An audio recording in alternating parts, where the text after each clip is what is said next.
नमस्ते, Vande Mataram. Revolution India channel नए भारत की आवाज़ पर आप सबका हार्दिक स्वागत, अभिनंदन। दर्शकों, जैसे कि हर बार मैं एक वायदा करता हूं, किसी ना किसी ऐसी खास शख्स से मुलाकात कराऊंगा और आज के हमारे खास मेहमान भाई बिंदर दनोदा जी, बहुत सुप्रसिद्ध गायक, हरियाणवी संस्कृति को विकसित, प्रचारित, प्रसारित और संरक्षित करने वाले बिंदर दनोदा जी। भाई साहब, आपका रिवॉल्यूशन इंडिया चैनल पर हार्दिक स्वागत, अभिनंदन। सबसे पहले तो वेद प्रकाश पंचाल भाई साहब, आपके रिवॉल्यूशन इंडिया के जितने भी देखने वाले हैं, चाहने वाले हैं, उनको मेरी तरफ से राम राम, बहुत बहुत धन्यवाद, आपने मुझे बुलाया। बिंदर जी, यदि संगीत की बात ना करें, हरियाणवी संस्कृति की, जो लोक संस्कृति, लोक कला, लोक गायकी की बात ना करें, तो आपके साथ बैठना थोड़ा नीरस सा हो जाता है।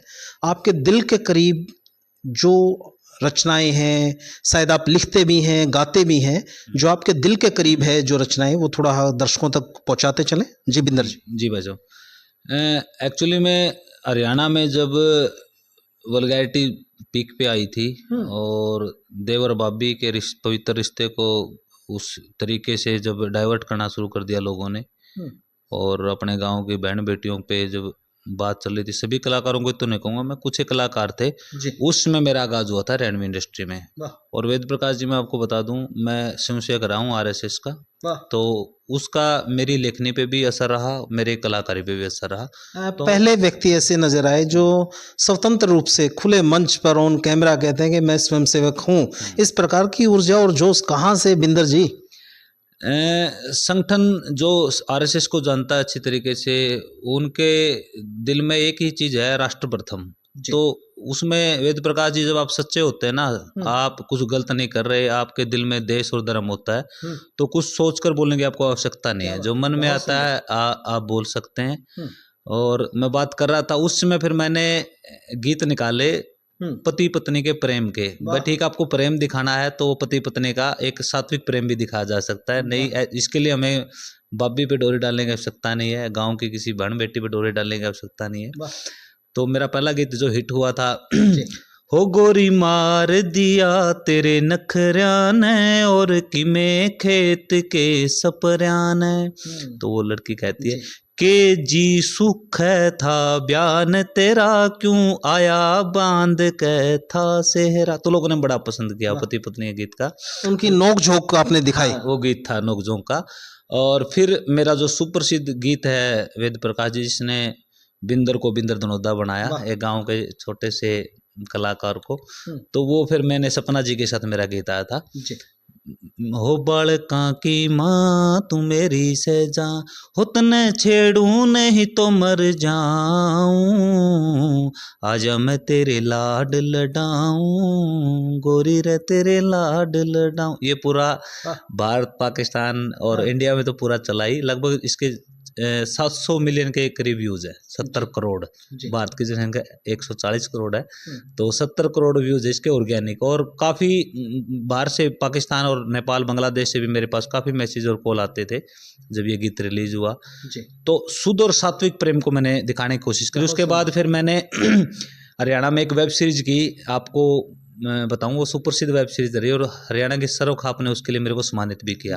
2.5-3 घंटे का प्रोजेक्ट था, सेफ हाउस नाम से मैंने की थी। उसमें मैंने दिखाया था कि गांव, गुआंड और गोत्र, 3 चीजों के लड़का लड़की भाई बहन होते हैं। क्योंकि आजकल भाग भाग के शादियां कर रहे हैं बच्चे, तो वो पूरा उस कंसेप्ट पे था।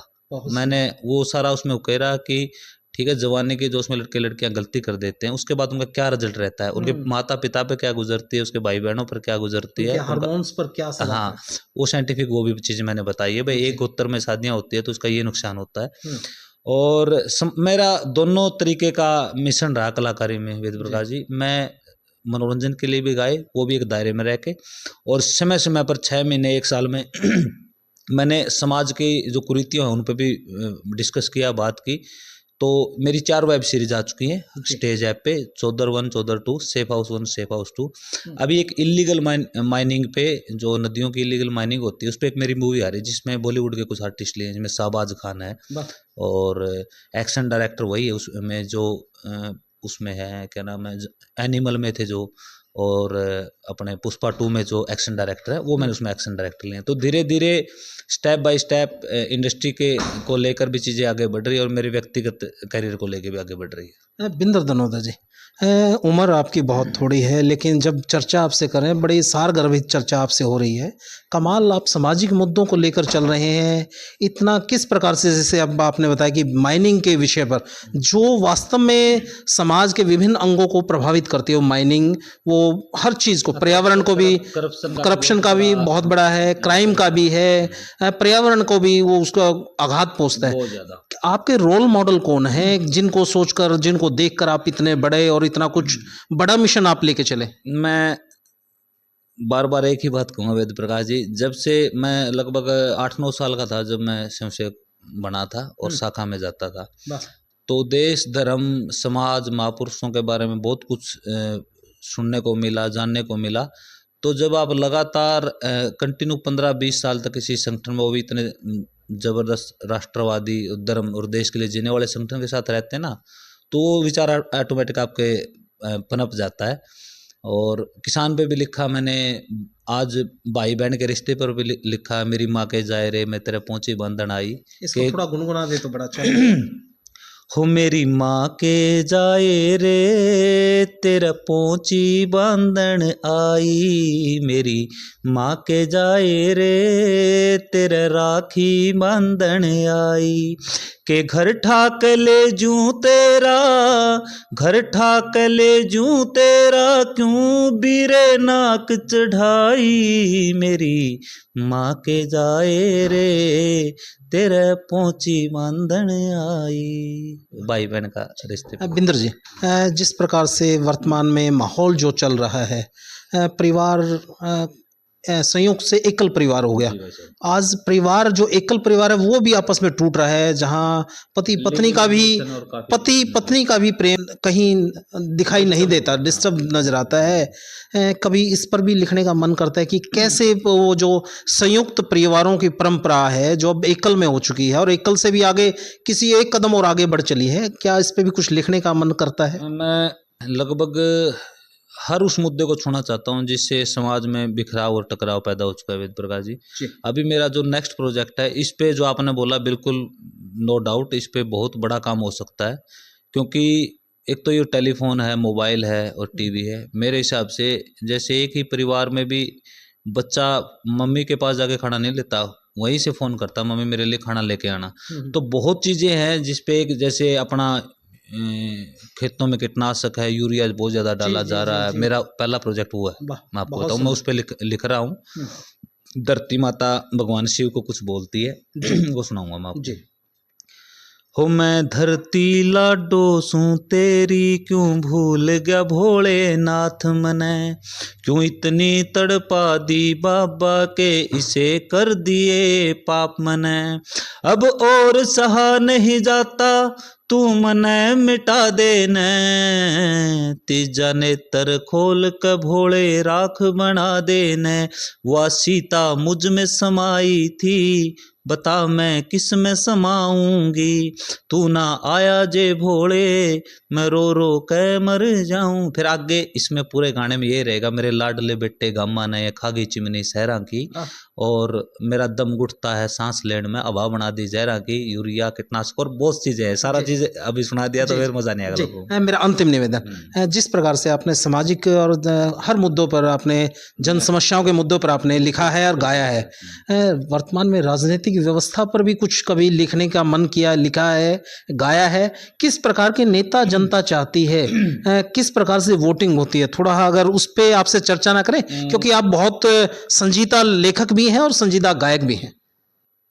मैं काफ़ी बार मंचों से भी बोलता हूँ, पॉडकास्ट भी हुए हैं मेरे, और काफ़ी वायरल हुआ था एक पोस्ट पॉडकास्ट पीछे जी। मैं लोगों को ये कहना चाहूँगा, जात पात और राजनीति के चक्कर में हम अपना भाईचारा न बिगाड़े, और जितना ज़्यादा ये पॉलिटिकल लोग हमारा यूज कर रहे हैं उतना समाज में बिखराव पैदा हो रहा है जी।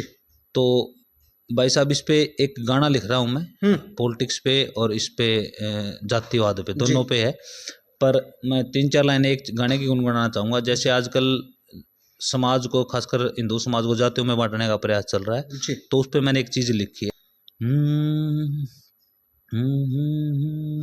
हो मत आपस में फुटो रे, जात पात में ना टूटो रे, खून एक अपना से, मत अपना तर उठो रे। रे हिंदू माँ की कोख तेरे जमे अपा सारे, भाई हिंदू माँ की कोख तेरे जमे अपा सारे, और मत करवाओ थम जग में हंसाई, अपा सारे हिंदू भाई, अपा सारे हिंदू भाई रे, अपा सारे हिंदू भाई। तो ये मैं जात पात पे कुछ चीजें मैं मैचिंग करूंगा कि गुरु सबके एक हैं, भगवान सबके एक हैं, गंगा सबकी एक है, तो हमारे अंदर डिफरेंस क्यों कर रहे हो आप? ये राजनीति की वजह से। तो वो सारी चीजें आपने जो राजनीति का मुद्दा उठाया, तो इस पूरे सॉन्ग में मैं वो चीजें पिक्चराइजेशन के माध्यम से दिखाऊंगा कि राजनीति हमको किस स्तर पे लेके जा रही है। और इसी बीच में आपको मैं बताऊं, मैंने चौधरी छोटू राम जी पे गीत निकाला था, हरियाणा का पहला हिस्टोरिकल सॉन्ग था जिसमें मैंने चौधरी साहब का कैरेक्टर निभाया था। तो उसमें भी मैंने दिखाया है कि एक नेता, जिसको आप नेता कहते हैं, वो कैसा होना चाहिए। तो उसमें पूरा 6-7 मिनट का जिसमें डायलॉग्स भी हैं, और उनका जो काम करवाए हैं उन्होंने, जो जितने सुधार के, उस समय अंग्रेजों का काल था हालांकि, तब उस बंदे ने इतने सुधार कार्य करवा दिए थे। और आज तो हमारा खुद का शासन है, कोई नेता क्यों नहीं आगे बढ़कर जन मानस की समस्याओं पर ध्यान देना चाहता। तो सारी चीजें, कलाकारी जितनी प्रभु ने हमको दी है वेद प्रकाश जी, मैं प्रयास कर रहा हूँ। और एक आपके माध्यम से बताना चाहूँगा, सबसे बड़ी समस्या जो आजकल मेरे को नज़र में आ रही है, मैंने मंच से भी आज जिक्र किया, कृष्ण बेदी जी सामने बैठे थे, जो अनमैरिड लोग है ना, रांडे बोलते जिसको हरियाणा में, वो बड़े दुखी हैं, बड़े उनका लगभग वो बता रहा था 8 से 10 लाख अनमैरिड भाई हैं हरियाणा में। तो उन पे मैं प्रोजेक्ट लेके आ रहा हूँ भाई, ये चीज़, ये नौबत क्यों आई है हरियाणा में भाई, भ्रूण हत्या हुई है उसकी वजह से आई है, या फिर जमीन कम होती जा रही लोगों पे बेरोजगारी की वजह से, उसमें फिर वो घूम फिर के केंद्र में वही आएगी भाई, करप्ट पॉलिटिक्स ने हमारे इतने युवाओं को और लोगों की, हाँ, लोगों की जो छोटी सोच है बेटियों को लेकर, उसकी वजह से इतने लोग आ जाए ना, वो क्राइम में भी जा रहे हैं। क्योंकि जिसका जीवन का कोई उद्देश्य नहीं है ना, वो तो क्राइम भी करेगा, नशा भी करेगा।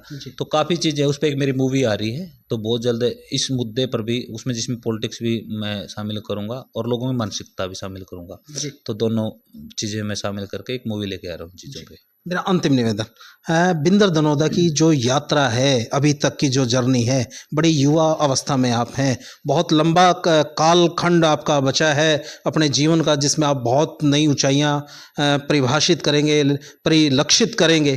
क्या वो लक्ष्य लेके चले हैं बिंदर दनोदा, जो अर्जुन ने जैसे मछली की आंख को साधा था, बिंदर दनोदा की वो मछली की आंख क्या है, बताते चले बिंदर जी। वेद प्रकाश जी, देखो, बनावटी बात करूंगा तो उसमें मैं अपने आप को कभी इस तरीके से बनाया नहीं मैंने। मैं मेरे जीवन का सच बताऊँ ना, मैंने कभी कोई उद्देश्य नहीं बनाया। अच्छा। मैं, हाँ, हालांकि कुछ लोग मेरे को बोलते भी है भाई, बिना एम तो, कोई उद्देश्य बिना तो सफल नहीं हो पाओगे। सफलता के अलग अलग मापदंड होते हैं जी, दृष्टिकोण होते हैं। मेरे लिए सफलता है जो मेरी आत्मा खुश होती है जो काम करके, मैं हर पल सफल होता हूँ, हर पल मैं अचीव करता हूँ। क्या बात है। कभी कोई चीज़ कर ली अच्छी, उसका असर अच्छा हो गया तो मैं अचीव कर गया, क्योंकि बड़े टारगेट मैं बना के कभी नहीं चलता। एक बार मोदी जी को भी मैंने सुना था कि टारगेट मत बनाओ, मेहनत करो, जो मिलेगा उसमें फिर है ना तो डिप्रेशन में आएंगे। आप कोई एम लेके चलेंगे, बीच में रुकावटें आती है काफ़ी, फिर डिप्रेशन में चला जाता आदमी, हमारी परफॉर्मेंस पे फर्क पड़ता है। नो, हम काम करेंगे, बस जो मज़ा आएगा जिसमें वो करेंगे। अच्छा, यदि सफल हो गए तो भी मज़ा, नहीं हुए तो कोई दिक्कत नहीं, क्योंकि एम नहीं बना रखा। तो मैं इस तरीके से मानता हूँ, पता नहीं अच्छा हूँ माड़ा हूँ, मेरे को नहीं पता, मेरा ये सोचना गलत है अच्छा है। पर मैं कभी बड़े टारगेट लेकर नहीं चलता, छोटे छोटे टारगेट मैं सेट करता हूँ और वो अचीव कर लेते हैं। चलिए बिंदर जी, आपने अपना कीमती समय दिया, उसके लिए आपका हृदय से बहुत बहुत आभार जी। वेद प्रकाश जी, आपका भी दिल से धन्यवाद। और रिवॉल्यूशन इंडिया देखने वाले सभी भाइयों को मैं यही कहना चाहूँ भाई, अच्छी पत्रकारिता, अच्छी कलाकारी, अच्छे नेता, अच्छे समाजसेवी लोगों को सपोर्ट करना चाहिए, क्योंकि आपके सपोर्ट से ही अच्छी चीज़ें आगे निकल के आती है। क्योंकि मैंने देखा है वेद प्रकाश जी, वल्गर गाना 1-2 दिन में मिलियन में चला जाता है, और सांस्कृतिक सामाजिक कोई अच्छे मुद्दे पर लेके जाओ तो उसके गिने चुने व्यूज आते हैं। तो दर्शकों को भी समझना पड़ेगा, अच्छी चीज़ को आप सपोर्ट नहीं करोगे तो अच्छी चीज़ें कैसे मार्केट में आएंगी। तो आप रिवॉल्यूशन इंडिया चैनल को सब्सक्राइब करें, शेयर करें। और वेद प्रकाश भाई, आपसे बात करके, आपकी पत्रकारिता से मैं खुद स्वयं प्रभावित हूँ, क्योंकि जो लहजा और जो क्वेश्चनिंग आपने करी वो बहुत कम इंटरव्यू में मैं फेस की है। तो भगवान आपको भी बहुत तरक्की दे और आपके चैनल को भी बहुत तरक्की दे। बहुत बहुत आभार बिंदर धनोदा जी का। और मैं दर्शकों को इसी सोच और इसी विचार के साथ छोड़े चलता हूँ। निश्चित तौर पर ज़मीन से जुड़े हुए ऐसे मातृभूमि के, हरियाणा की माटी के ऐसे लाल जिन्होंने नरवाना को ही नहीं, जींद जिले को ही नहीं, हरियाणा प्रदेश को ही नहीं, पूरे भारतवर्ष को गौरवान्वित करने का काम किया है अपनी सांस्कृतिक लेखनी के माध्यम से, अपनी गायकी के माध्यम से, और एक नेक सोच, एक मोटिवेशनल स्पीकर, मैं तो कहता हूँ मोटिवेशनल स्पीकर के तौर पर बिंदर धनोदा जी जिस प्रकार से युवाओं के दिलों पर राज कर रहे हैं, निश्चित तौर पर कोई जादू की छड़ी नहीं है। निरंतर मेहनत करना ही सफलता का मूल मंत्र है। और जिस प्रकार से भाई बिंदर धनोदा जी ने कहा, बड़े लक्ष्य निर्धारित करने की आवश्यकता नहीं, कर्म करते चलें, निश्चित तौर पर फल परमपिता परमात्मा देता चलेगा। आप देखते रहिए रिवॉल्यूशन इंडिया। फिर किसी अन्य दिन किसी खास शख्स से मुलाकात करेंगे। जय हिंद, जय भारत, वंदे मातरम।